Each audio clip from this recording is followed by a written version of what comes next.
السلام علیکم ورحمۃ اللہ وبرکاتہ۔ میں امید کرتا ہوں تمام دوست خیریت سے ہوں گے۔ اللہ تبارک و تعالی سب کو خوش و خرم فرمائے۔ جی الحمدللہ، آج پھر ہم ایک نئے سبق کے ساتھ حاضر ہیں۔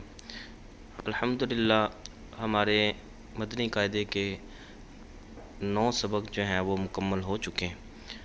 آج ہم سبق نمبر 10 کی ابتدا کریں گے۔ پچھلی ویڈیو کے اندر ہم نے اس کے کچھ ضروری باتیں تھیں اس سبق کے حوالے سے، سبق نمبر 10 کے حوالے سے، وہ ہم نے سماعت فرما لی تھی۔ چلے آئیے اب ہم اپنے سبق کی طرف آتے ہیں۔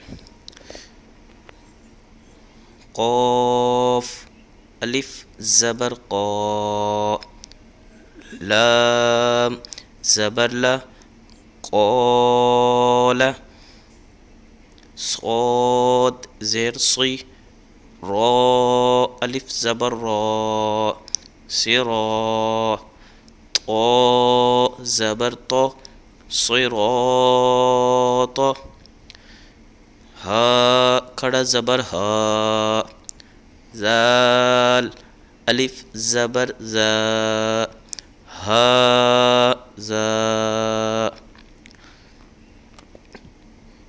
میں نے عرض کیا تھا کہ جیسے جیسے ہمارے سبق بڑھتے جائیں گے ویسے ویسے ہماری جو اہم سبق ہیں، جو اہم ترین سبق ہیں وہ شروع ہوتے جائیں گے۔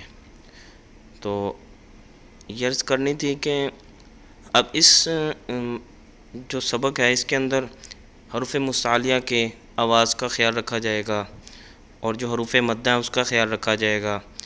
کھڑی حرکات کو کتنا کھینچنا ہے یہ سب آپ کو پہلے ہم بتا چکے ہیں کہ 1 الف یعنی 2 حرکات کے برابر کھینچا جائے گا۔ تو اسی طرح جو حروف پتلے ہیں یعنی کہ جن کی آواز موٹی نہیں کرنی ان کا خیال رکھا جائے گا۔ تو اس سبق کے اندر یہ چیزیں بہت اہم ہیں۔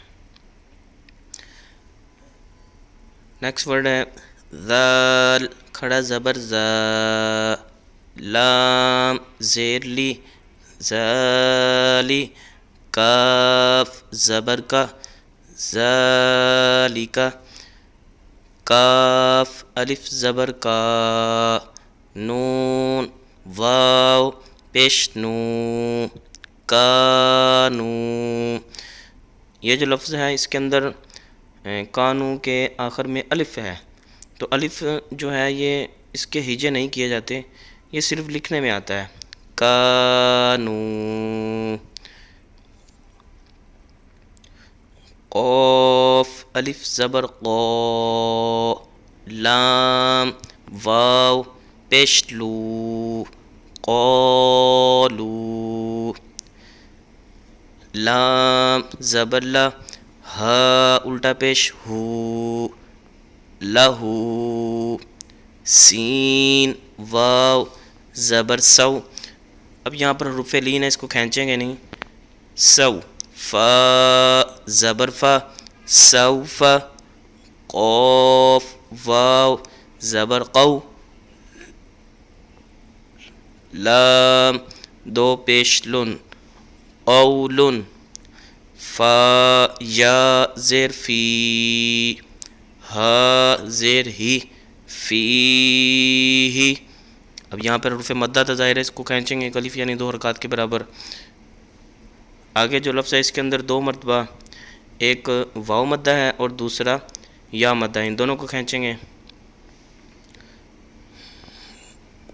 نون واو پیش نو، ہا یا زیر حی، نوحی، ہا زیر ہی، نوحی۔ آج کے ہمارے سبق کا آخری لفظ ہے با زیر بی، ہا کھڑا زیر ہی، بھی۔ تو ویورز جو اس چینل کے ساتھ جوائنڈ ہیں، جو اس کے ساتھ منسلک ہیں، تو سب کوشش کریں اس کو اچھے طریقے سے مشق کریں، اس کو بار بار پڑھیں۔ اللہ تبارک و تعالی سب کا حامی و ناصر ہوں۔ السلام علیکم ورحمۃ اللہ وبرکاتہ۔